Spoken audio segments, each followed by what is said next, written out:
chers amis, chers salariés.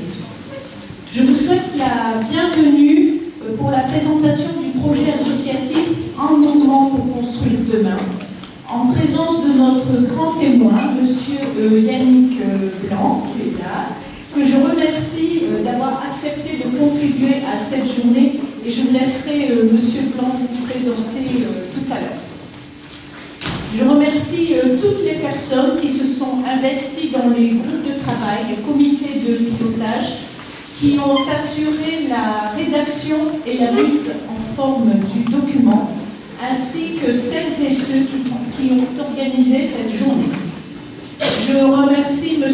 Desmet, le maire de Rauque, ainsi que ses services pour la mise à disposition de cette salle. Ce projet associatif a été validé au mois de mai par le conseil d'administration. Il a été voté lors de l'Assemblée générale le vendredi dernier. Et il définit pour les 5 années à venir les axes stratégiques de l'association. Nous traversons actuellement une crise économique, sociale. Vous savez que nous rencontrons d'énormes difficultés de recrutement de professionnels. Ces difficultés de recrutement sont de plus en plus prégnantes et la concurrence déloyale qui existe entre le secteur public et associatif fragilise nos organisations et les divergences d'application de salaire sont inacceptables. Elles compromettent l'accompagnement des personnes, viennent intensifier les missions des salariés en poste. Il est urgent que ces inégalités cessent.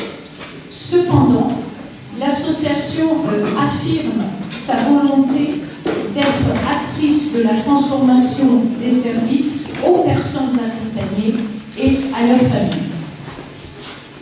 Le projet associatif a pour ambition d'être un document de référence. Il a fait l'objet d'une large consultation à la fois des administrateurs, des personnes accompagnées, des familles et des professionnels. De plus, des conférences thématiques sont venues alimenter nos réflexions et enrichir ainsi nos orientations. La qualité de vie des personnes accueillies est le fil conducteur de ce projet pour les 5 prochaines années. Je vais vous énoncer les 5 axes stratégiques.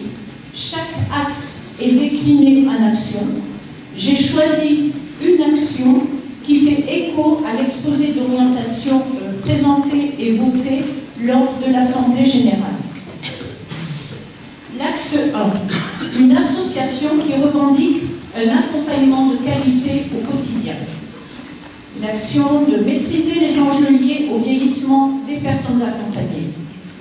L'accès à la santé pour les personnes accompagnées sera une des préoccupations de l'association, en particulier pour les personnes en situation de polyhandicap pour lesquelles les soins à l'hôpital ou chez les spécialistes restent laborieux, parfois même impossibles.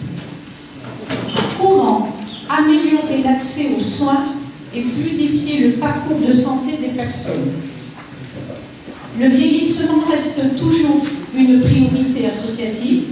Il nécessitera de poursuivre un travail sur nos orientations futures avec nos financeurs et nous n'hésiterons pas à les solliciter dans le cadre des prochains CEPOM.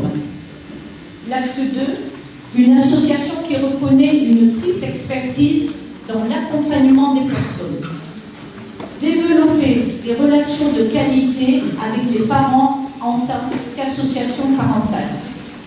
Les rencontres et les échanges entre pairs seront à favoriser dans le but de retisser des liens dans un esprit fédératif, de solidarité et d'entraide si cher à notre association. Comment soutenir et accompagner ces parents dans leur mission?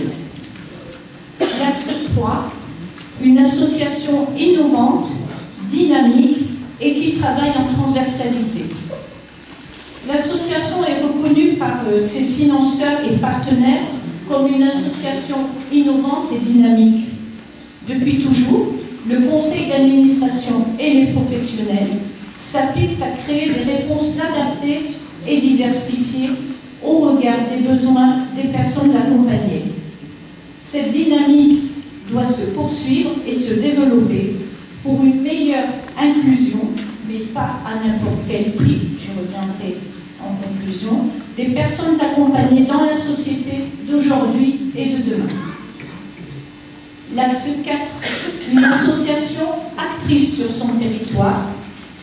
Nous mènerons une politique active de recherche de financement sur des fonds privés de mécénat. En effet, la communication de l'association doit servir son rayonnement. Elle reste un enjeu majeur. Elle doit lui permettre de se rendre visible plus largement au-delà de notre secteur et mieux faire connaître les actions qu'elle développe auprès des personnes et des familles. L'association, riche de sa dynamique de projet, veille à diversifier ses modes de financement. Nous aurons la volonté de développer le mécénat. C'est un vecteur de visibilité qui nous permettra de valoriser les personnes, le travail des professionnels, d'accroître notre réseau sur le territoire et de contribuer au financement de projets. L'axe 5, une association moderne et citoyenne. Nous développerons et renforcerons la participation des personnes et nous favoriserons l'accès à leurs droits. La participation des personnes joue un rôle clé dans leur parcours et dans la vie des établissements et services. Comment favoriser et soutenir encore davantage la participation des personnes les plus démunies? Nous devons assurer aux personnes élues les moyens d'exercer leur mandat à égalité avec les autres et veiller au maximum à rendre leurs droits effectifs. Donc nous sommes prêts à la transition inclusive, mais comme je l'ai dit auparavant, mais pas à n'importe quel prix, en tenant compte des singularités de chacun. Cette société que nous voulons accueillante, ouverte, respectant les droits, la liberté de choix et le parcours des personnes accompagnées, doit s'adapter comme les établissements et services de notre association. Pour cela, elle s'appuiera sur l'ensemble des acteurs concernés et de leurs expertises, celle de la personne accompagnée, de la famille et des professionnels. Cette triple expertise se fonde sur une triple reconnaissance. Les droits fondamentaux des personnes et leur citoyenneté, l'affirmation pleine et entière de la famille et la compétence des professionnels hautement qualifiés. Elle représente une plus-value dans l'accompagnement et elle fait la force de notre mouvement parental. Au-delà, nous revendiquons avec l'UNAPI la reconnaissance d'une quatrième expertise, celle du droit commun.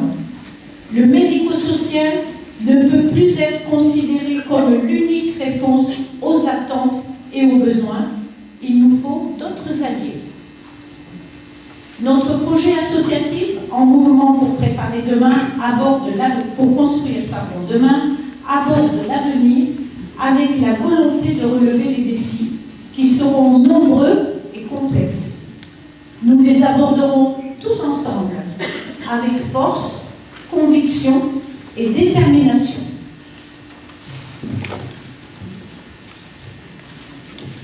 Je passe la parole.